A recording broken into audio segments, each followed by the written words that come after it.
ก็ได้นำรายการเห็นธรรมเห็นเราเห็นธรรมมาพบกับบรรดาท่านผู้ฟังเป็นประจำทุกคืนวันอาทิตย์เวลาก็ตั้งแต่ 20 นาฬิกาเป็นต้นไปจนถึงเวลาประมาณ 21 นาฬิกาซึ่งบรรดาท่านผู้ฟังท่านผู้ชมก็สามารถที่จะให้การสนับสนุนโดยการกดติดตามกดไลค์กดแชร์นะเพื่อเป็นธรรมทานยิ่งแชร์มากก็ได้บุญมากแชร์น้อยก็ได้บุญน้อยนะหรือว่าไม่แชร์ก็ไม่ได้บุญนะหรือว่าจะดูสดๆไปแล้วนะพร้อมกับทางที่เราออกรายการนะหรือว่าจะดูย้อนหลังนะก็อย่าลืมกดติดตามนะเพื่อที่รายการของเรานั้นมาแล้วทางสถานีของเราออกรายการใหม่ๆเราก็จะได้รับสัญญาณเตือนนะฉะนั้นบรรดาท่านผู้ฟังท่านผู้ชมนอกจากที่จะกดติดตามกดไลค์กดแชร์แล้วหรือว่าอยากจะสนับสนุนนะให้เป็นอีกช่องทางหนึ่งนะที่ให้พุทธบริษัททั่วโลกนะได้ติดตามก็สามารถที่จะร่วมบริจาคนะเป็นสาธารณกุศลนะชื่อบัญชีก็ออมบุญออมธรรมวรรณบาทนะทางธนาคารไทยพาณิชย์นะเลขที่บัญชีก็145244700-8นะชื่อบัญชีก็พระไทยธรรมกิจนะพระมหาชาญชัยพรหมประดิษฐ์แล้วก็ท่านพระอาจารย์จตุรงค์ชูศรีหรือว่าอีกธนาคารหนึ่งก็เป็นธนาคารกสิกรไทยนะเลขที่บัญชีนั้นก็376นะ225-327-2นะชื่อบัญชีก็พระมหาดวงทิพย์ปริยัตถาลีนะซึ่งก็มีตัวหนังสือลิงก์ด้านล่างนี้นะก็ถือว่าเป็นสื่อยุคใหม่นะที่ทางคณะสงฆ์ไทยเราก็พยายามที่จะปรับปรุงนะโดยเฉพาะสถานีของเรานี่ก็เป็นการทำงานร่วมนะคณะพระธรรมทูตนะทั้งสายต่างประเทศแล้วก็ในประเทศนะแล้วก็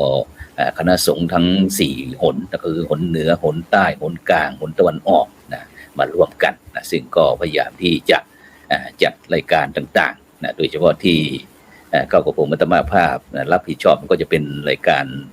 วันศุกร์ก็จะเป็นรายการสังฆพัฒนาเพื่อประชาชนบทบาทประสงค์ในยุค New Normal นะเวลาก็ตั้งแต่ 20 นาฬิกาเป็นต้นไปจนถึงเวลาประมาณ 21:30 นาทีส่วนวันเสาร์ก็จะเป็นรายการของพระพุทธศาสนา4แผ่นดินนะซึ่งก็จะเป็นการทำงานร่วมกับคณาจารย์จากช่องธรรมเป็นทีมของเรานะซึ่งก็จะมีพระธรรมทูตทางสายต่างประเทศบ้างนะโดยเฉพาะพุทธศาสนา4แผ่นดินลุ่มน้ำโขงนะก็ตั้งแต่ประเทศจีนประเทศพม่าประเทศไทยประเทศลาวนะเชียงลุงเชียงตุงเชียงทองเชียงแสนเชียงใหม่เชียงรายนะรวมแม้กระทั่งพี่น้อง8จังหวัดภาคเหนือของเรานะถือว่าเป็นล้านนานะแล้วก็เป็นวันอาทิตย์นี้ก็จะเป็นการที่เกี่ยวกับรายการเห็นธรรมเห็นเราเห็นธรรมนี้ก็จะได้กราบนิมนต์พระมหาเถระนะมาร่วมใช้ธรรมะประยุกต์นะเข้ากับบทบาทในยุคปัจจุบันโดยเฉพาะปัญหาในการดำเนินชีวิตของพี่น้องพุทธบริษัทต่างๆนะแล้วเราจะนำหลักธรรมคำสอนต่างๆในทางพระพุทธศาสนาของเราเนี่ยไปประยุกต์ใช้อย่างไรอย่างนี้เป็นต้นนะสิ่งบรรดาท่านผู้ฟังท่านผู้ชมก็อย่าลืมนะกดติดตามกดไลค์กดแชร์แล้วก็อยากจะสนทนาอะไรนะก็สามารถที่จะส่งข้อความมาทางแชทได้นะหรือว่าถ้าอยากจะสนทนาทางโทรศัพท์ก็ได้นะทางเสียงก็ได้นะก็จะเป็นเบอร์083นะ3247984นะเบอร์ของพระครูโสพลปริยัติที่วิ่งด้านล่างนี้นะท่านผู้ฟังก็ท่านผู้ชมก็สามารถที่โทรเข้ามาได้นะฉะนั้นในค่ำคืนวันนี้ก็เช่นเดียวกันนะซึ่งก็ได้รับความเมตตาจากพระมหาเถระนะซึ่งก็เคยออกทางช่องธรรมะเป็นทีมของเราอยู่บ่อยๆเหมือนกันนะแต่เนื่องจากในสถานการณ์ปัจจุบันนี้ก็อาจจะภารกิจจะเยอะสักหน่อยนะครับฉะนั้นก็ในโอกาสนี้ขอถวายการต้อนรับครับท่านอาจารย์พระครูสถิตนะครับธรรมวิพัฒน์นะครับเจ้าคณะตำบลพิชัยเขต3นะครับเจ้าอาวาสวัดบ้านไร่ศิลาทองตำบลพิชัยอำเภอเมืองจังหวัดลำปางนมัสการครับท่านอาจารย์พระครูครับผมครับนมัสการครับผมครับสวัสดีครับผมครับผมครับเป็นยังไงบ้างครับได้ทักทายกับบรรดาท่านผู้ฟังท่านผู้ชมสักหน่อยหนึ่งครับผมครับก็ขอนมัสการแล้วก็ขอเจริญพรท่านที่กำลังติดตามรายการสถานีวิทยุแห่งนี้ที่เราได้รับฟังรับ ชมติดตามกัน ครับ ทุกวันอาทิตย์นะครับ ผมทุกวันอาทิตย์ครับ วันนี้ก็ได้มีโอกาสดี ครับ เราอาจจะได้มาแลกเปลี่ยนหรือว่าได้มีธรรมะอะไรที่เราอาจจะได้มาพูดคุยจะให้ญาติโยมหรือว่าที่ฟังประจำอาจจะ ใช่ครับใช่ครับเป็นการแลกเปลี่ยนกัน ก็ ครับ ที่สำคัญก็คือญาติโยมก็อาจจะได้นำหลักธรรมที่เราได้คุยกันเนี่ยไป ครับ ไปคิดไปพิจารณาในการจะไปประยุกต์ใช้ในชีวิตประจำวันก็แล้วแต่ความเหมาะสมของญาติโยมที่ได้รับฟังทุกครั้งเนาะ ครับผม ก็คงจะไม่ต้องแนะนำตัวแล้วนะท่านอาจารย์ก็แนะนำว่าเป็นใครก็อาจจะนานๆเจอกันทีหนึ่งนะครับนะครับ ผมครับ วันนี้เราจะพูดคุยยังไงอะไรกันนี่เดี๋ยวก็ทางอาจารย์ก็จะได้มาพูดคุยแลกเปลี่ยนหรือว่าสนทนากันนะครับอาจารย์ ครับผมครับสาธุครับผมครับนี่ก็เป็นท่านอาจารย์พระครูสถิตนะครับธรรมาวิพัฒน์นะครับอดีตศิษย์เก่านะครับมหาวิทยาลัยมหาจุฬาลงกรณราชวิทยาลัยเขตเชียงใหม่นะครับซึ่งเมื่อก่อนท่านอาจารย์ซึ่งเราก็ได้รู้จักกันเกือบจะ30 ปีนะครับ30 ปีนะครับเป็นได้ศึกษายังสถานที่เดียวกันนะครับแล้วก็ได้ทำงานร่วมกันในด้านต่างๆเมื่อก่อนนี้ท่านอาจารย์กลับจากที่เมื่อก่อนนี้ท่านคุยเบื้องหลังสักหน่อยหนึ่งความเก่าความหลังหน่อย เมื่อก่อนนี้อาจารย์อยู่ที่วัดไหนนะเมื่อก่อนนี้เมื่อก่อนก็อยู่ที่วัดพระนอนขอนม่วงนะที่จังหวัดเชียงใหม่นะที่แม่ริมก็ได้ทำงานเราก็จะทำงานร่วมกันหลายรูปนะที่เชียงใหม่ครับผมครับก็ได้ ซึ่งตอนนี้อย่างเพื่อนร่วมงานของเราตอนนี้มีใครบ้างครับที่ได้ออกจากเมืองเชียงใหม่ไปแล้วไปอยู่ที่จังหวัดบ้านเกิดของตนเองครับพอจะนึกได้ไหมครับเลือกจากมจรของเราตอนนี้ก็มีท่านอาจารย์พระครูอภิวัตนิรันดร์นะที่วัดสราชัยนะที่เราไปเรียนด้วยกันนะที่จังหวัดลำปางลูกหนึ่งก็ไปด้วยการเรียนตั้งแต่ครั้งแรกแล้วก็อยากจะเล่านิดนึงว่าไปครั้งแรกก็ไม่เคยไปเชียงใหม่มันกับเขาเรียกว่าอะไรดีบ้านนอกเขากรุงว่างั้นไปไม่ได้จัดที่จัดทางไปตอนนั้นแหมตลกมากเลยท่านอาจารย์นิรันดร์ท่านก็กลัวนะท่านเป็นเด็กอยู่ท่านก็กลัวพอไปเรียนด้วยกันมาท่านก็โอกาสดีกว่าโอกาสดีกว่ากับผมก็แล้วกันว่าท่านได้เรียนจบถึงปริญญาโทมาแล้วก็กลับมาที่ลำปางมันก็มีก็อีกหลายรูปก็แยกย้ายกันไปนะบางรูปก็ไปเป็นพระธรรมทูตก็มีเนาะท่านอาจารย์ที่วัดพระสิงห์นะท่านอาจารย์ท่านมหาพระครูศรีพระครูศรีแล้วนะครับพระครูศรีสิงหเกตวิเทศนะครับใช่ท่านก็เรียนจบด้วยกันมาห้องเดียวกันท่านก็ไปนู่นละตอนนี้ท่านก็ไปอยู่ที่อังกฤษเรียบร้อยแล้วใช่ครับตอนนี้ท่านอาจารย์พระครูศรีกลับมาที่ประเทศไทยเราครับตอนนี้มาปฏิบัติศาสนกิจก็คงจะมาต่อวีซ่าอะไรต่างๆนี่นะครับเสร็จแล้วก็คงนะครับตอนนี้ก็อยู่ที่วัดพระสิงห์อยู่ครับตอนนี้ก็ได้คุยกันครับนอกจากนั้นพอจะมีใครอีกนอกจากพระครูศรีแล้วมีใครอีก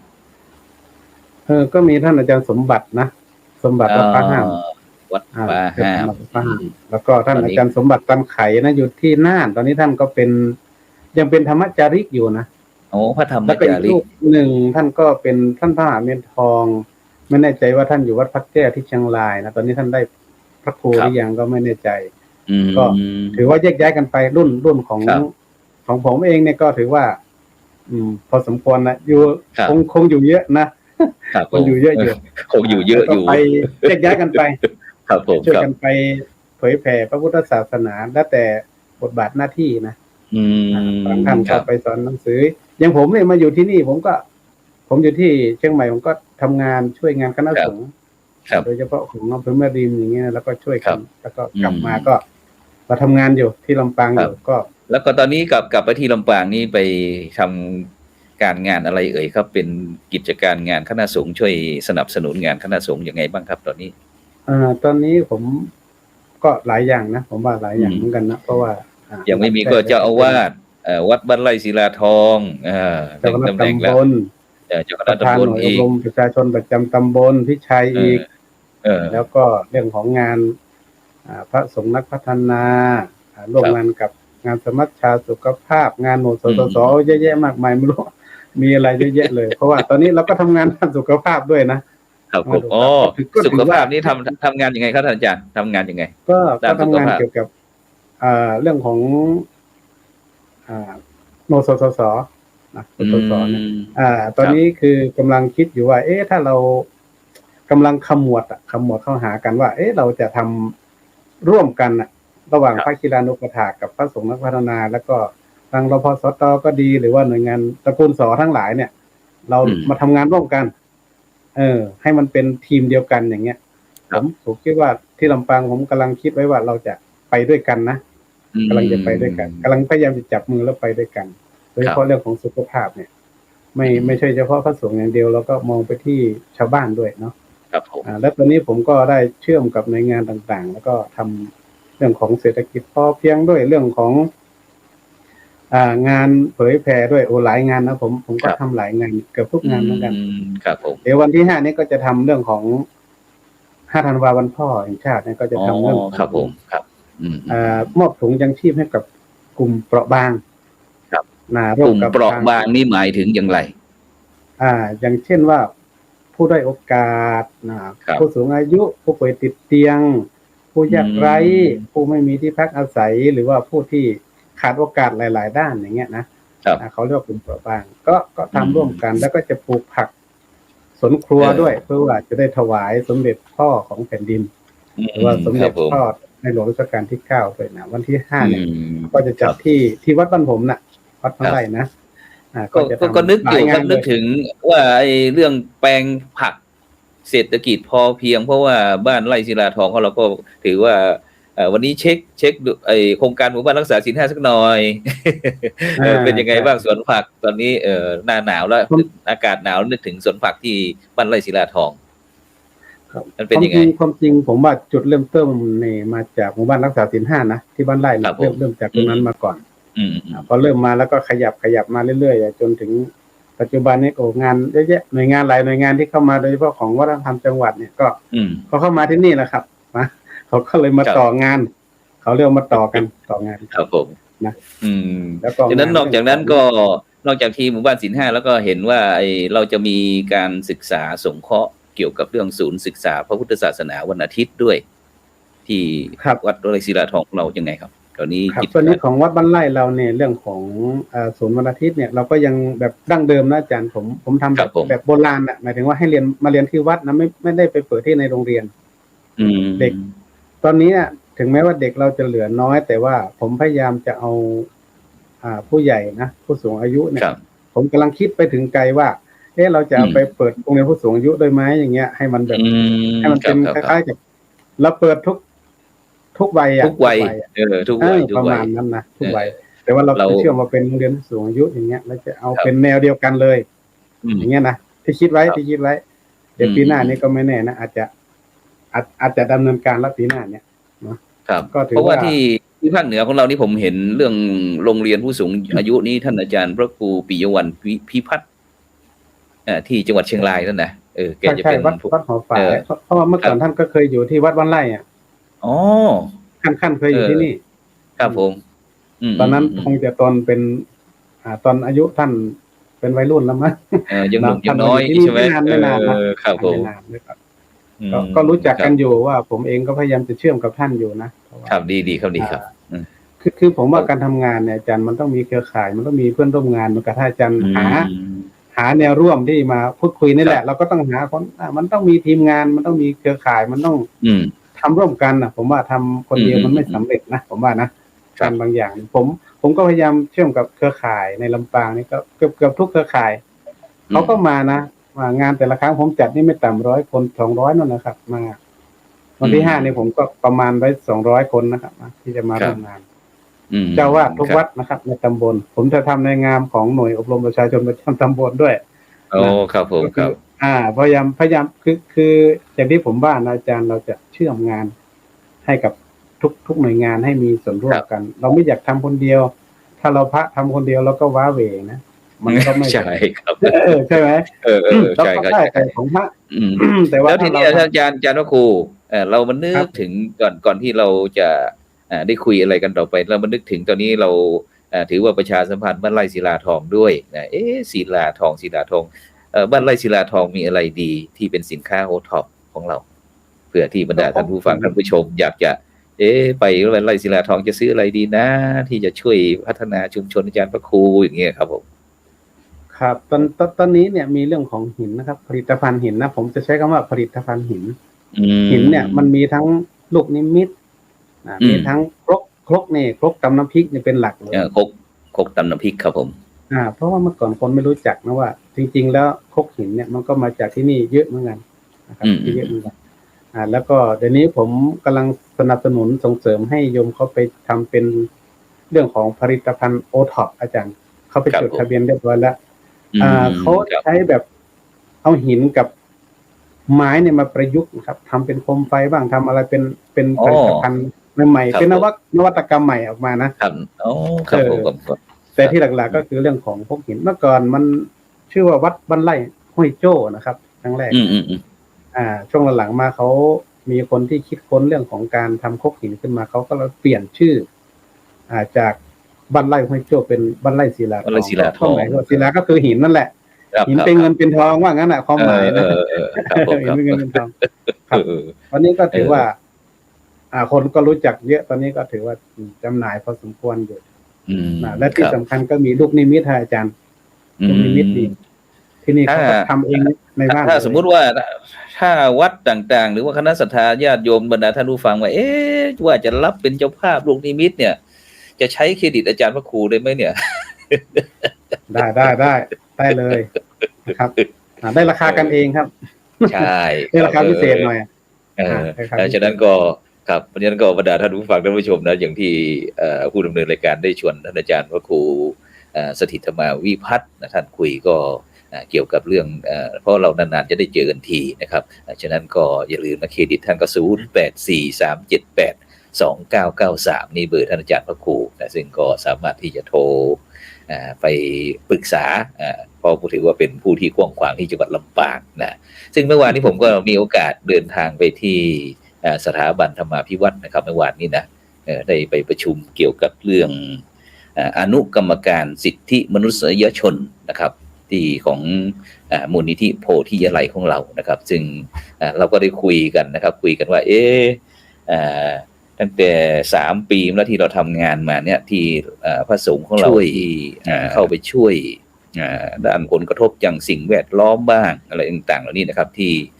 ประชาชนได้รับนะครับได้รับผลกระทบโดยการ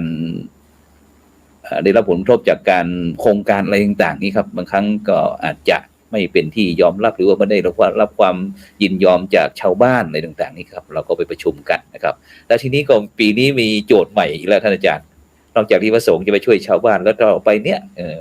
เราจะทำอย่างไรว่าจะช่วยพระสงฆ์ด้วยกัน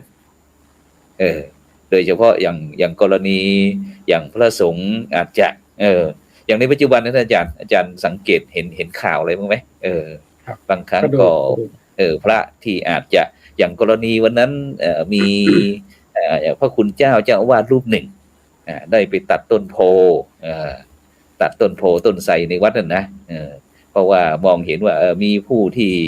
ชาวบ้านที่ใกล้นั่นแหละใกล้วัดกำแพงวัดก็บอกว่าต้นไม้กิ่งไม้มันยื่นออกไปจากภายในวัด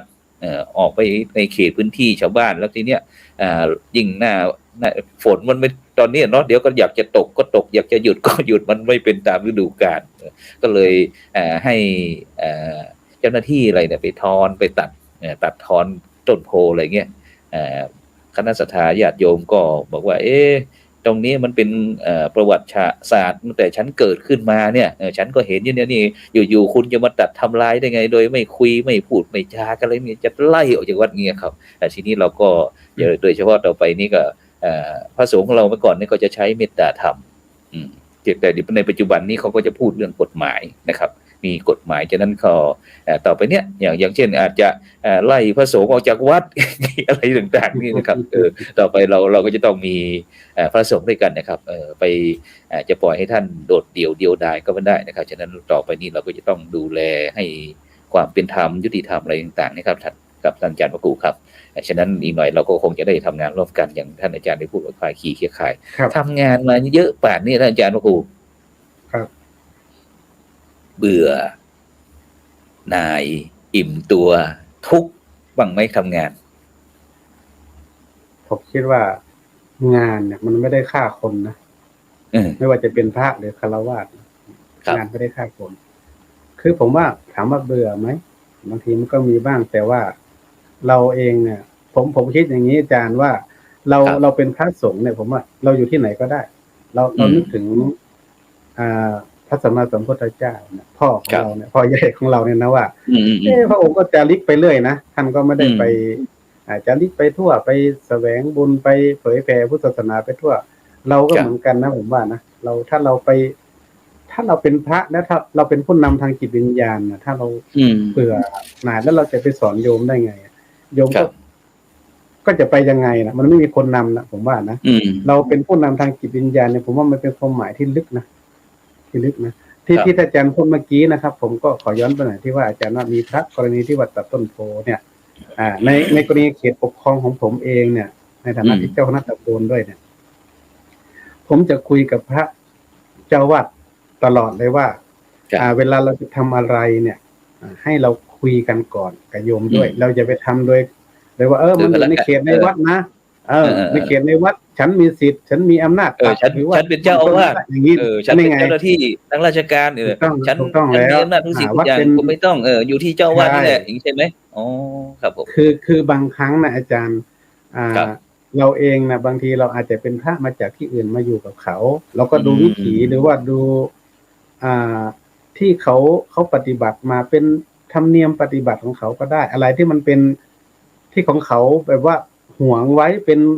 อนุรักษ์ไว้เนี่ยผมว่าเราต้องคุยกันก่อนนะให้ประชุมชาวบ้านหรือว่าคุยกับคณะกรรมการก่อนว่าโดนสมควรไหมถ้าเราจะทำตรงนี้อย่างนี้นะผมว่ามันก็อาจจะลดปัญหาตรงนี้ได้นะแต่ถ้าว่าพระเราใช้อำนาจฉันวัดเป็นนิติบุคคลนะฉันเป็นใหญ่ในที่นี้ฉันทำอะไรก็ได้ในวัดอย่างนี้ผมว่าเนี่ยปัญหามันก็จะเกิดขึ้นนะเกิดขึ้นผมว่าถ้าเราคิดว่าเราเป็นพระสงฆ์ที่นำด้านจิตวิญญาณจริงๆผมว่าเราคุยกันดีกว่าเราไม่ต้องให้ถึงขนาดโอ้โหไปท้วงไปเถียงไปทะเลาะเบาแว้งกันกับพระกับโยมถ้าทะเลาะกันผมว่าดูไม่เจ็บนะถ้าดูข่าวนะไม่อยากดูด้วยซ้ำไม่อยากซึ่งโดยเฉพาะก็เป็นสังคมชาวพุทธของเราเนาะที่จะต้องถ้อยทีถ้อยอาศัยพึ่งพาอาศัยกันไม่ว่าจะเป็นพุทธบริษัท4เพราะว่าพระพุทธเจ้าไม่ได้ฝากวัดให้แก่พระคุณเจ้าให้อุบาสกอุบาสิกาภิกษุภิกษุณีฉะนั้นพระคุณเจ้าในปัจจุบันนี้ก็อาจจะคิดผิดคิดในด้านที่จะตีตามตัวกฎหมายเงี้ยไปอยู่ที่ไหนก็อาจจะตีตามนั้นว่าเนี่ยท่านในฐานะที่เป็นเจ้าหน้าที่เจ้าพนักงานเป็นของราชการจะต้องปฏิบัติอย่างนั้นอย่างนี้แต่ความจริงเราสาเหตุที่เราสร้างวัดขึ้นมาในชุมชนใช่ไหมอาจารย์เนาะวัตถุประสงค์พูดง่ายๆเนาะไม่ใช่วัตถุประสงค์ที่เราสร้างวัดขึ้นมาในชุมชนเนี่ยเพื่ออะไรเพื่อบำบัดทุกข์บำรุงสุขให้เกิดความสุขไม่ใช่ให้เกิดทำวัดแล้วให้มีความทุกข์ใช่ไหมครับฉะนั้นท่านอาจารย์ครับอาจารย์ทุกข์บ้างไหมทำงานเนี่ยถามว่าทุกข์ไหมผมว่าทุกข์กายไม่เท่าไหร่นะทุกข์ใจใหญ่มันทุกข์ใจผมสำหรับผมนะผมเฉยๆนะสิ่งเหล่านี้ถ้าผมทำงานแล้วไม่กลัวทุกข์เลยเหรอไม่กลัวเพราะทุกข์ยากลำบากทุกวันนี้บางทีเราก็ทำเองนะอาจารย์บางอย่างนะเราคือพระเราเนี่ยผมคิดว่าเราจะไปกลัวสิ่งเหล่านี้ในเมื่อเรากลัวทุกข์แล้วเราจะข้ามพ้นทุกข์ได้ยังไงอาจารย์อาจารย์ก็จริงไหมถ้าเราเป็นพระแล้วเราไปกลัวทุกข์แล้วเราจะข้ามทุกข์ได้ยังไงล่ะเราจะพ้นทุกข์ได้ยังไงครับฉะนั้นอาจารย์บอกว่าอย่าไปกลัวทุกข์อย่าไปกลัวปัญหานะครับเพราะว่าทุกครั้งที่ทุกข์เกิดขึ้นหรือว่ามีปัญหาน่ะให้ถือว่าเป็นการปฏิบัติธรรมได้ไหมท่านอาจารย์ผมเป็นอย่างนั้นอาจารย์คือทำทุกอย่างนะอาจารย์คิดเลยว่าทุกวันนี้นะครับนะว่าคุณทำงานนี่โดนด่านะถ้าคนไม่ทำงานก็ไม่โดนด่าแล้วถามว่าโดนด่าแล้วเราทำงานเราทำดีไม่ดีกว่าเราอยู่เฉยๆเหรอครับเฉยๆไม่ทำอะไรก็ไม่โดนด่าไม่โดนว่าอะไรล่ะแต่ว่าถ้าเราทำงานทำแล้ว มันโดนว่าบ้างอะไรบ้างมันก็เป็นประสบการณ์นะผมว่านะประสบการณ์เป็นสิ่งที่เราทำแล้วมันประสบผลสำเร็จหรือไม่เนี่ยผมว่ามันก็อยู่ที่มุมมองคนนะมุมมองคนผมว่าครูบาอาจารย์ที่ท่านผู้รู้หลายท่านก็สอนว่าเวลาทำงานเราอย่าไปกลัวปัญหา เราก็ต้องผ่านไปให้ได้ผมว่าถ้ามันผ่านไปได้เนี่ยมันสำเร็จนะมันเป็นสำเร็จถ้ามันเป็นความสุขทางใจผมว่าอย่างนี้นะบางอย่างเราทำเองอาจารย์บางอย่างเราไม่ต้องไปรอบางทีว่าโยมมาช่วยไหมบางทีญาติโยมหรือว่าคนข้างนอกเขามองว่าท่านมีโยมเยอะไหมบ้านนี้ชุมชนนี้มีกี่ครัวเรือนคนมาช่วยอย่างนี้คือผมมองอย่างนี้ค่ะอาจารย์ว่าการทำงานเราจะเป็นมองที่จำนวนคนเราต้องมองที่จำนวนคุณภาพในการทำงานมากกว่าผมคิดอย่างนี้นะงานมันจะสำเร็จได้อาจารย์จะไปเอาคน100 คนมาทำงานแล้วก็มันไม่สำเร็จมันก็ไม่มีประโยชน์แล้วมาเถียงกันไม่มีประโยชน์แต่ว่าเอาคน10 คนที่มีคุณภาพนะอาจารย์ว่าอันไหนจะไปไวกว่ากันอาจารย์ว่าเราคิดอย่างนี้นะเรามองแบบธรรมะอาจารย์เรามองแบบธรรมะถ้าเราไปติดว่าทำแล้วคนนั้นว่าคนไม่ต้องทำอะไรผมว่าอยู่เฉยๆนะโยมก็เหมือนกันนะผมว่านะถ้าเราจะทำอะไรสักอย่างหนึ่งถ้าเรากลัวว่าคนนั้นว่าอย่างนั้นคนนี้ก็ไม่ต้องทำอยู่เฉยๆเลยแต่ถ้าเราทำดีแล้วเนี่ยเราไม่ต้องกลัวผมว่าพระเราก็เหมือนกันถ้าเราทำดีเราก็ทำไปผมคิดว่าทุกข์นี่ไม่ต้องกลัวอาจารย์ถ้าเรากลัวทุกข์แล้วเนี่ยและโยมเราเขาจะยิ่งกลัวกว่าเราแล้วเราจะข้ามทุกข์ตรงนั้นไปได้ยังไงอันนี้ผมคิดว่ามันมีวิธีของมันอยู่มันแล้วแต่พระแล้วแต่บริบทนะว่าเราจะข้ามทุกข์ได้แต่ทำยังไงให้มันข้ามตรงนั้นได้ครับซึ่งโดยเฉพาะกับเมื่อครั้งที่เราเคยมีโอกาสนะครับไปได้ใกล้ชิดพระเดชคุณหลวงปู่พระพรหมมงคลหลวงปู่ทองสิริมังคโลหลวงปู่บอกว่านิ่งได้ทนได้รอได้แล้วก็สุขได้ดีได้ตรงนี้เมื่อกี้ผมได้เน้นบอกว่าได้คุยอาจารย์ถามอาจารย์ว่าการที่ทำงานเนี่ยเวลามันเกิดความทุกข์หรือว่าเกิดปัญหาอะไรต่างๆเนี่ยคล้ายกับว่าเป็นการทดสอบบารมีธรรมเราด้วยใช่ไหมอาจารย์ซึ่งโดยเฉพาะในปัจจุบันเนี่ยท่านอาจารย์ครับอย่างไอ้ที่พี่น้องประชาชนคนไทยของเราในปัจจุบันเนี่ยได้รับผลกระทบจากปัญหาโควิดบ้างนะหรือว่าผลกระทบจากเรื่องการประกอบสัมมาอาชีพเศรษฐกิจอะไรบ้างเนี่ยซึ่งในปัจจุบันเนี่ยท่านอาจารย์ครับจริงคณะครูบาอาจารย์ของเราที่มาออกรายการนี่นะครับที่ถือว่าตรงนี้ไม่ใช่งานหลักนะครับแต่เป็นงานจิตอาสาแต่ทีเนี้ยซึ่งคณะครูบาอาจารย์เราก็จะต้องอยู่กับวัดอยู่กับชุมชนอยู่กับหมู่บ้านนะครับซึ่งในปัจจุบันนี้เวลานี้บางครั้งเราได้คุยตกลงกันไว้พอดีที่ชุมชนนะท่านอาจารย์เกิดมีงานขาวดำอะไรขึ้นมาอย่างเงี้ยแล้วก็พระคุณเจ้าหรือว่าคณะครูบาอาจารย์ยิ่งในชุมชนเนี่ยมีไม่กี่ลูกเนี่ยไม่ไปก็ไม่ได้เพราะศรัทธาญาติโยมก็ต้องให้การทนุบำรุงวัดวาอารามอะไรต่างแต่เวลาเขาเกิดความทุกข์ขึ้นมาเนี่ยพระคุณเจ้าไม่ไปก็ไม่ได้นะฉะนั้นตรงนี้ท่านอาจารย์ครับมันก็เป็นสิ่งที่พิสูจน์เหมือนกันว่าการที่เราจะเลือกสรรดีๆให้กับสิ่งที่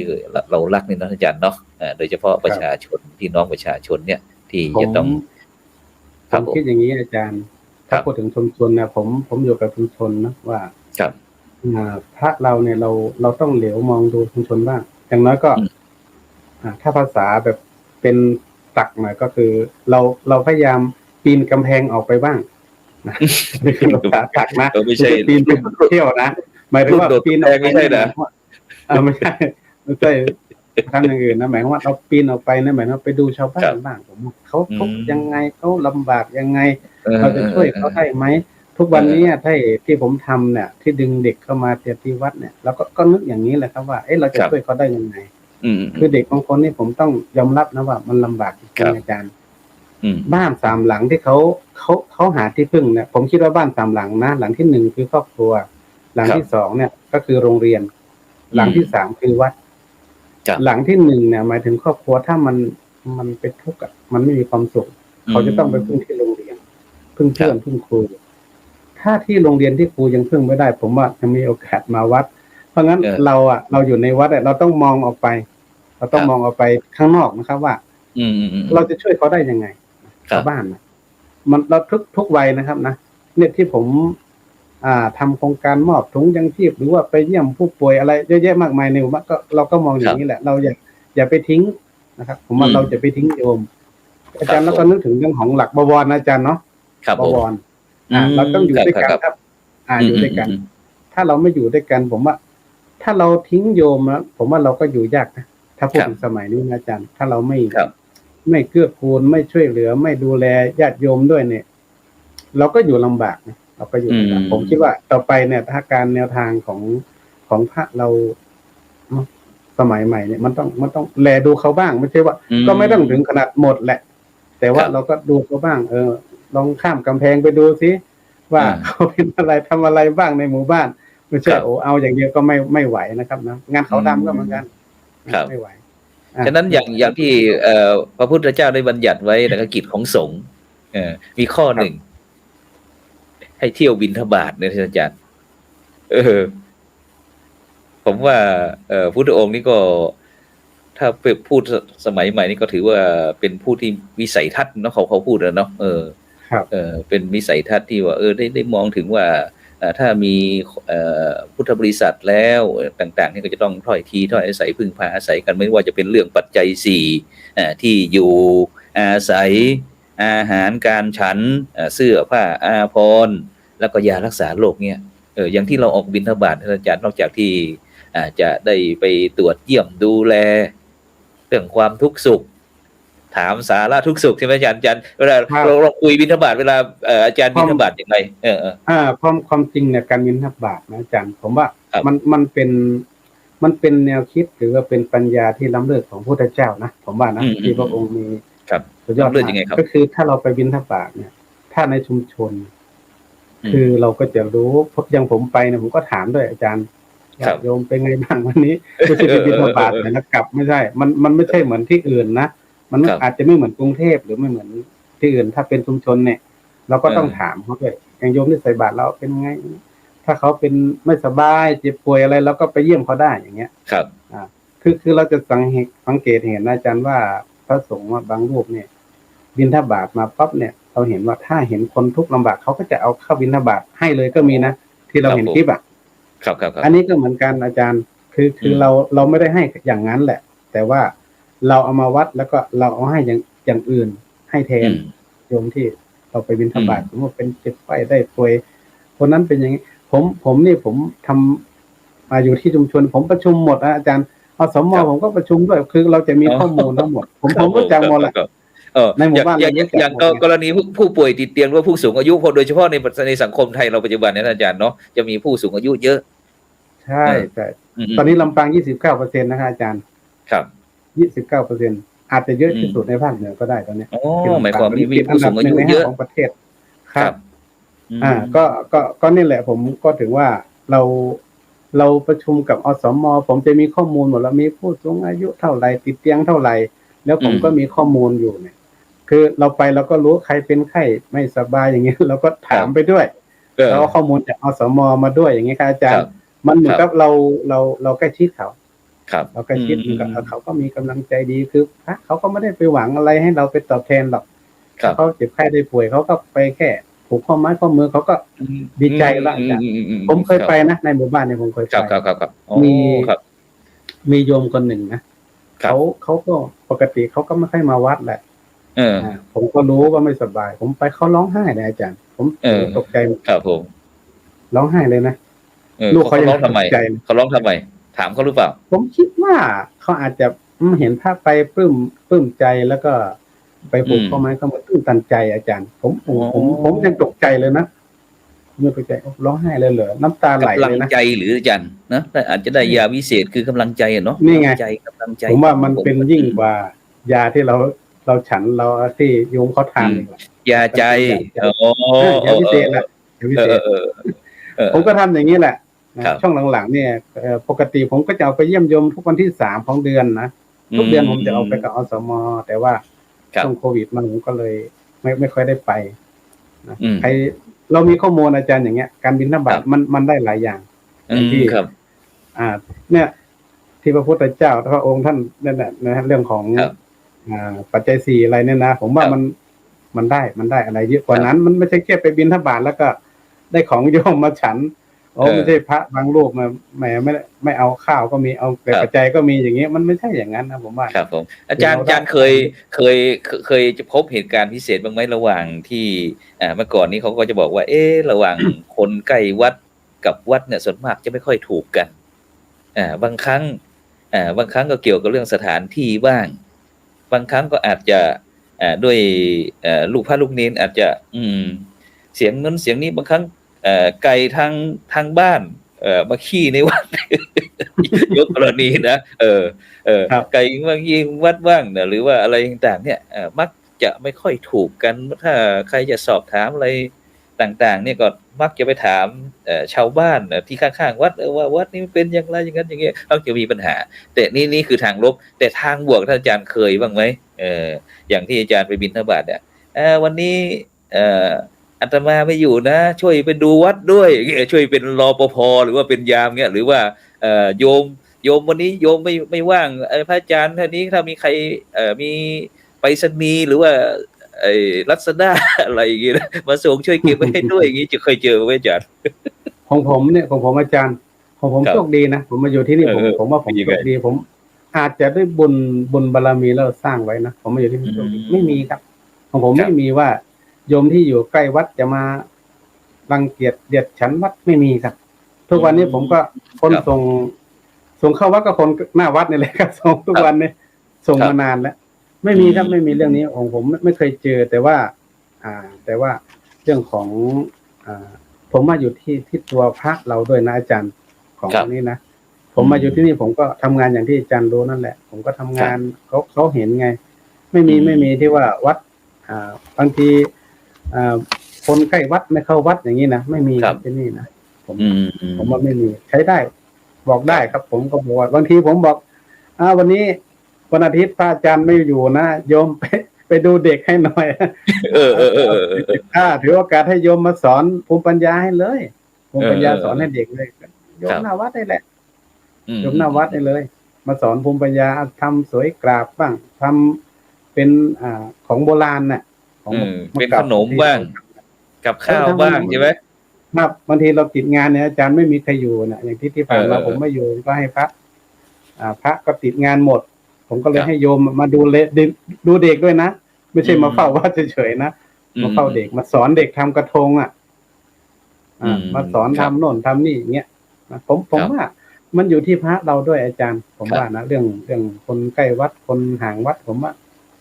มันไม่มีปัญหาหรอกถ้าเรามาทำงานจริงๆเราอย่างที่ผมว่านะพลังบวรนะวัดกับชุมชนนี่มันจะต้องเกื้อกูลกันเราอย่าไปทิ้งโยมถ้าเราทิ้งโยมก็ทิ้งเราถ้าเราไม่ทิ้งโยมก็ไม่ทิ้งเราผมว่าอย่างนี้ผมคิดอย่างนี้นะอาจารย์ผมนึกถึงคำพูดนี้นึกถึงพระบรมราชวาทของพระบาทสมเด็จพระเจ้าอยู่หัวรัชกาลที่ 9ที่พระองค์บอกนะถ้าประชาชนไม่ทิ้งเราก็ไม่ทิ้งไปตอนที่พระองค์จะเสด็จไปต่างประเทศไปเรียนไปศึกษาอะไรต่อเนี่ยอย่าทิ้งประชาชนนะพระองค์อย่าทิ้งประชาชนนะอะไรต่างๆเนี่ยพระองค์ก็เลยตอบของประชาชนพระสงฆ์นิกรชาวไทยว่าถ้าประชาชนไม่ทิ้งเราก็ไม่ทิ้งประชาชนฉะนั้นเนี่ยมันได้ยินอาจารย์พูดเงี้ยก็อันเดียวกันอาจารย์คือผมว่าในทางเราพระคือในหลวงรัชกาลที่ 9เนี่ยพระองค์ก็ศึกษาธรรมะมานั่นแหละผมว่านะท่านก็เอาธรรมะในพระไตรปิฎกนี่แหละมาปรับมาประยุกต์ใช้ท่านก็เพียงแต่ว่าท่านเอามาปรับให้มันถูกกับยุคสมัยตามยุคสมัยนะผมว่านะมันกับเรื่องของเศรษฐกิจพอเพียงอาจารย์ถามว่าท่านคิดเองไหมท่านก็ได้มาจากธรรมะมาจากพระไตรปิฎกด้วยที่เอามาผสมกันนะเป็นอะไร3 ห่วง 4 ห่วงอะไรที่เราพูดกันนั่นนะใช่ครับผมว่ามันก็ได้จากตรงนั้นมาผมว่าซึ่งโดยเฉพาะท่านอาจารย์ที่ทำหนังสือที่ท่านทำหนังสือคู่มือกันตูนออกมาพระมหาชนกท่านอาจารย์เนาะที่เราได้ให้เด็กๆศูนย์ศึกษาพุทธศาสนาวันที่เราเรียนนั่นแหละครับมันก็ได้จากธรรมะนี่แหละคือเราต้องเข้าใจว่าในหลวงรัชกาลที่ 9ของเราเนี่ยพระองค์แตกฉานเรื่องพระไตรปิฎกด้วยเราก็ต้องเข้าใจแล้วท่านพระองค์ก็ปฏิบัติด้วยเนาะเราก็รู้อยู่นะท่านก็แตกฉานเรื่องนี้ผมว่าถ้าแตกฉานแล้วเหมือนกับท่านมหา ปรริญญา9ประโยคอะไรท่านแตกฉานในเรื่องของพระไตรปิฎกเรื่องของบาลีมันก็คล้ายๆกันอาจารย์แล้วก็คือเอามาปรับประยุกต์ใช้อย่างเงี้ยผมก็ศึกษาของแนวของในหลวงรัชกาลที่9มาเหมือนกันที่เราทำทุกวันนี้เพราะว่าพระองค์ก็ปฏิบัติอย่างนี้เราเองในฐานะที่เป็นพระเนี่ยเราทำงานทุกวันเนี่ยผมว่าหนึ่งนะผมว่าเราทำงานเพื่อพระพุทธศาสนานะเราคิดอย่างนี้เป็นกลางอย่างนี้เราไม่ต้องบอกว่าทำเพื่อพระปกครองหรือว่าพระที่อยู่เหนือบังคับบัญชาเราก็ได้อันที่สองก็คือว่าเราทำงานตอบแทนแผ่นดินอาจารย์ผมคิด2อย่างเนี่ยทุกวันนี้ที่ผมทำงานผมอย่างอาจารย์ว่าน่ะผมทุกข์ไหมผมไม่ทุกข์เพราะผมคิดอย่างนี้หนึ่งก็คือทำงานตอบแทนพระพุทธศาสนาอันที่สองคือตอบแทนคุณของแผ่นดินผม2อันนี้เลยทำแล้วมีความสุขใช่แต่ถ้าไม่ทำนี่ทุกข์ใช่ไหมมันเป็นอย่างนั้นอยู่แล้วทุกวันเนี้ยมันเยอะนะอาจารย์งานผมว่าผมก็ทำเยอะนะทำมันหลายรูปถามอีกนิดอาจารย์ครับโดยเฉพาะในปัจจุบันเนี่ยโดยเฉพาะที่อาจารย์บอกว่าที่ลำปางนี่มีผู้สูงอายุหมายความว่าที่ลำปางเราต้นๆของประเทศนะครับ29%อะไรอย่างนี้ครับทีเนี้ยในช่วงนี้ในปัจจุบันนี้เราจะเห็นการวิวัฒนาการการเปลี่ยนแปลงของผู้สูงอายุนะครับเพราะว่าทุกวันนี้เขาจะมีทั้งกลุ่มไลน์อะไรต่างๆกลุ่มนั้นกลุ่มนี้อะไรต่างๆทีนี้เขามาทุกตรงนี้ท่านอาจารย์ครับทุกตรงที่ว่าเนี่ยใครที่รับวัคซีนโควิดเข็มที่1ที่2แล้วต่อไปก็ไม่ต้องไปฉีดนะเพราะว่าฉีดแล้วมันจะสิ้นอายุไขก่อนเวลาอันควรเลยเนี่ยเดี๋ยวนี้มันออกไปตามไลน์หมดอาจารย์ทีนี้ก็ญาติโยมพออุ้ยไม่อุ้ยของเราก็มาถามผมอาจารย์ว่าครูจะทำยังไงดีเนี่ยท่านอาจารย์อย่างเงี้ยท่านอาจารย์อยากจะใช้หลักธรรมอะไรที่มาให้กับบรรดาผู้สูงอายุต่างๆเนี่ยได้มาพิจารณาว่าตามความเป็นจริงจะเอาอย่างไรดีตรงเนี้ยหรือว่าถ้าฉีดเข็ม3เข็ม4ต่อไปก็ไม่ต้องไปฉีดแล้วเพราะว่ายังไงมันจะได้รับผลกระทบเนี่ยอย่างที่ผมยกตัวอย่างเมื่อกี้คณะครูบาอาจารย์ส่วนมากแต่ละชุมชนปัจจุบันเนี่ยท่านอาจารย์ครับก็จะมีงานขาวดำเยอะมากๆเนี่ยติดงานบางครั้งเนี่ยโดยเฉพาะวันเสาร์วันอาทิตย์เพราะว่าปัจจุบันเนี่ยไม่ว่าจะเป็นงานมงคลงานว่ามงคลพี่น้องพุทธศาสนิกชนหรือว่าชาวไทยเราก็จะมีการปรับเปลี่ยนไงท่านอาจารย์เมื่อก่อนนี้ก็จะใช้วันตามขัตฤกษ์บ้างอะไรบ้างนักขัตฤกษ์บ้างอะไรเงี้ยแต่ในปัจจุบันนี้คือวันที่พร้อมวันที่ดีที่สุดก็คือวันเสาร์วันอาทิตย์ที่เขานี่ไงท่านอาจารย์วันหยุดเนี่ยถ้าเจอเหตุการณ์นี้ท่านอาจารย์จะใช้วิธีแก้ไขอย่างไรดีที่ผู้สูงอายุที่เมื่อกี้ครับแล้วถ้าเรามองดูผู้สูงอายุเนี่ยในจังหวัดลำปางเนี่ยผมก็ได้ไปร่วมกิจกรรมหรือว่าไปประชุมกับทีมภาคีเครือข่ายหลายครั้งแล้วว่าตอนนี้ผู้สูงอายุเราเนี่ยมันเยอะขึ้นที่ลำปางตอนนี้เขาก็มีกิจกรรมอะไรหลายๆอย่างอยู่ในจังหวัดลำปางนะครับนะแต่ผมมองอย่างนี้ครับอาจารย์อย่างหนึ่งเราก็อย่างเงี้ยเราพูดทางสถานีวิทยุหรือว่าต่างๆก็เป็นช่องทางหนึ่งที่เราจะให้ความรู้หรือว่าให้โยมเข้าใจนะว่าเรื่องของการเสพข่าวอะไรต่างๆทางไลน์ทางทุกอย่างที่มันมาเนี่ยโซเชียลทั้งหลายเนี่ยคือให้มีสติอาจารย์อย่าไปเชื่อทีเดียวบางคนก็เข็ม1เข็ม2แล้วเข็ม4ตายอย่างนี้นะหมดอย่างนี้ครับมันคือไปเสพเยอะเกินไปครับในช่วงแรกๆเนี่ยผมก็เป็นห่วงอยู่นะว่ามันน่ากลัวนะมันน่ากลัวและโยมเขาก็กลัวไปด้วยเราก็พยายามให้ความรู้ผมก็อาศัยสื่อพวกนี้อาจารย์ว่าให้คำแนะนำด้วยถ้าวันสำคัญวันใดที่โยมมาวัดเยอะๆเนี่ยเราก็คุยด้วยพอดีถ้าเขามาเขาก็มาด้วยกันมาด้วยกันทำประชุมด้วยกันผมจะประชุมกับชุมชนทุกครั้งนะอาจารย์ประชุมประจำเดือนเนี่ยผมจะประชุมทุกครั้งแล้วก็ถ้าหน่วยงานไหนมาประชุมด้วยผมก็ประชุมทุกครั้งเราก็จะพูดด้วยอาจารย์อย่างน้อยเราเป็นพระเราพูดเขาก็ยังมีความมั่นใจหน่อยเวลากันพูดที่ว่าฉีดเข็ม1เข็ม2ช่วยกันมากเลยตอนนั้นผมกับอสมเนี่ยช่วยกันเรื่องของฉีดวัคซีนตอนนั้นนะโยมเขากลัวเนี่ยเดี๋ยวอย่างที่ว่านะอาจารย์เข็ม1เข็ม2แล้วเข็ม3แล้วบางทีมันก็มีผลเหมือนกันนะอาจารย์ว่ามันไม่ค่อยมีแรงนะครับผมเพราะว่าตอนนี้ภูมิของเรามันอาจจะไม่ค่อยไหวอย่างนี้นะแต่ว่าเรื่องของผู้สูงอายุเนี่ยผมว่ามันก็มีวิธีการที่เราจะให้ตอนนี้มันมีผู้สูงอายุมันมีหลายกลุ่มติดเตียงติดสังคมติดบ้านติดอะไรต่างๆเนี่ยติดโซเชียลก็มีอาจารย์ครับผมก็ดีไปอย่างนะโซเชียลเนี่ยแต่ว่าเราต้อง ต้องสอดแทรกเรื่องของธรรมะให้เขาด้วยนะว่าอย่าไป อืม ต้องมีสติอย่า ครับ ไปเชื่อทีเดียวไม่ใช่ว่าเห็นส่งไลน์มาอะไร แล้วก็สื่อทางภาพลบของพระสงฆ์เราด้วย ผมบอกเลยถ้าอยู่ในกลุ่มเดียวกันผมบอกห้ามส่ง แล้วก็เรื่องของการเมืองเรื่องของที่มัน ครับ หมินเหม่เรื่องของการ เอ ที่จะ อ ทะเลาะเบาะแว้งกันอย่างเงี้ยผมบอก ครับ ห้ามส่งมา อืม ผมพูดเลย อันนี้ เพราะฉะนั้น การเมืองด้วย ก็อยู่ในกลุ่มครับทั้งการเมืองทั้ง ครับ เรื่องของพระสงฆ์เราด้วยที่มันเป็นภาพลบ อืม ไม่ต้อง ครับ ส่งมาอย่างเงี้ย อืม แต่ ก็คุยใน แต่ถ้า ตลอด คุยกันนี้คุยได้ใช่ไหมแต่อย่าส่งเข้า ได้ กลุ่มไลน์เอ แต่ อ ผมก็สอนเขานะอาจารย์ว่า เวลา ครับ เราดูข่าวของพระสงฆ์ที่โซเชียลต่าง ๆ เนี่ย ก็ ครับ ดูหน่อยนะตอนนั้นรู้สึกว่า อืม ข่าวของอะไรที่เขาให้ไปกินอะไรมูลของตัวของอะไรนั่นน่ะ อ๋อ อะไรนะ ขอ ชื่ ง อนะผม เออของอาจารย์ท่านหนึ่งของผู้ที่เคารพนับถือก็แล้วกันของผู้ที่เคารพนับถือเขาก็แล้วกัน อย่างเงี้ย คือเราดูเราก็สอนให้เขารู้แล้วเข้าใจว่ามันเป็นยังไงอย่างเงี้ย ผมว่าโยมเนี่ยผู้สูงอายุนะเขามีภูมิความรู้อยู่นะเขาเราพูดเนี่ยเขาก็พอจะเข้าใจ ผมว่าพอจะเข้าใจแล้วก็ ฉะนั้นก็ในปัจจุบันนี้พูดง่ายๆก็สังคมไทยเราก็ถือว่าได้รับผลกระทบนะครับจากการเปลี่ยนแปลงของยุคของสมัยเช่นกันเขาบอกว่ายุคโลกาภิวัตน์นะครับอย่างยุคศีลธรรมอะไรเงี้ยท่านอาจารย์ครับอย่างที่สมมุติว่ามี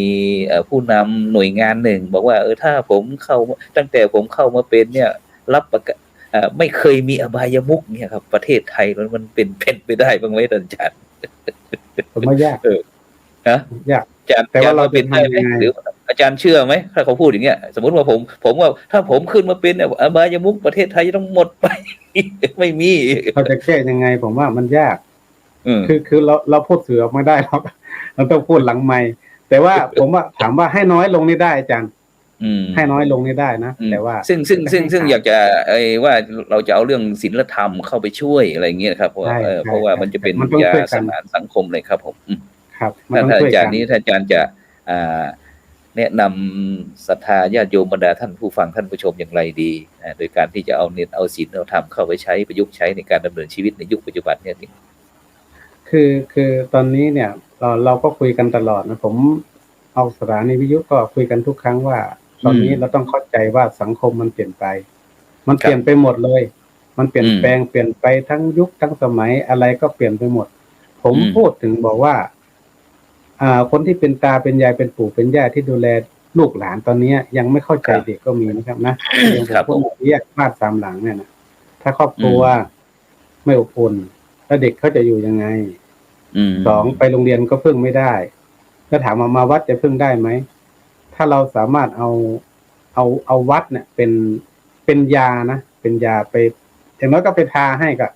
ผมว่ามันน่าจะมีโอกาสอยู่นะเพราะนั้น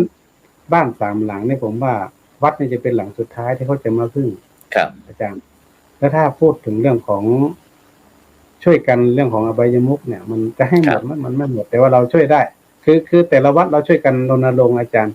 ทีนี้ถามว่าแต่ละวัดยังวัดผมเนี่ยเมื่อก่อนเนี่ยเยอะนะงานขาวดำในวัดในอะไรเนี่ยเรื่องของเครื่องดื่มแล้วก็เล่นการพนันเนี่ยเต็มเลยในวัดแต่นี้ไม่มีในวัดเนี่ยผมไม่ให้มีเดี๋ยวพูดถึงการพนันนิดหนึ่งเมื่อกี้อาจารย์บอกว่าบอลโลกก็ว่ามันคู่นี้มันกว่าในช่วงนี้ก็จะอยู่ในสถานการณ์ที่ฟุตบอลโลกอย่างเงี้ยท่านอาจารย์ครับก่อนที่เราเหลือเวลาอยู่ประมาณ5 นาทีนะซึ่งครับผมว่าการดูฟุตบอลหรือว่าการดูให้เป็นกีฬาดีกว่าอาจารย์เป็นความสนุกสนานเป็นประสบการณ์เป็นความรู้ก็ได้อย่างพระเรามองดูว่าเขาสมมุติว่ามันมีปัญหาแบบนี้เขามีวิสัยทัศน์หรือว่าวิธีการแก้ไขอย่างไรอย่างนี้ใช่ไหมอาจารย์มองเป็นแบบปัญญาหรือเปล่าว่าไงครับก็คือเรามองแบบอย่างนั้นแหละก็คือเราวิธีการอย่างนี้ครับเหมือนกับการเล่นเนาะการเล่นเราก็ดูวิธีการของเขาเล่นยังไงเขาชนะเล่นยังไงเขาสุภาพเรียบร้อยอย่างเงี้ยครับผมว่ามองเป็นกีฬาอาจารย์มองกีฬาไม่ต้องไปเรื่องของการพนันไม่จำเป็นละนะไม่ว่าจะเป็นกีฬาเพื่อที่กีฬาเป็นยาวิเศษนะแก้กองกิเลสให้ทำให้คนเป็นคนใช่ไหม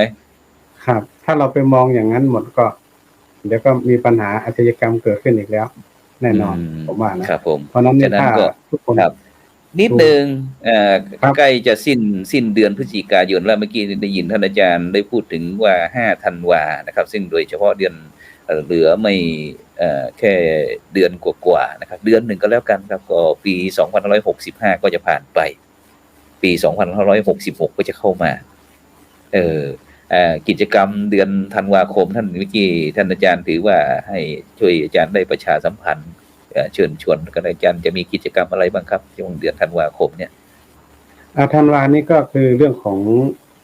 วันที่5ธันวาวันพ่อก่อนนะก็อย่างที่ผมเกริ่นเบื้องต้นนะครับว่าทางวัดก็จะมีการจัดมอบถุงยังชีพให้กับกลุ่มเปราะบางที่เราพูดเบื้องต้นแล้ว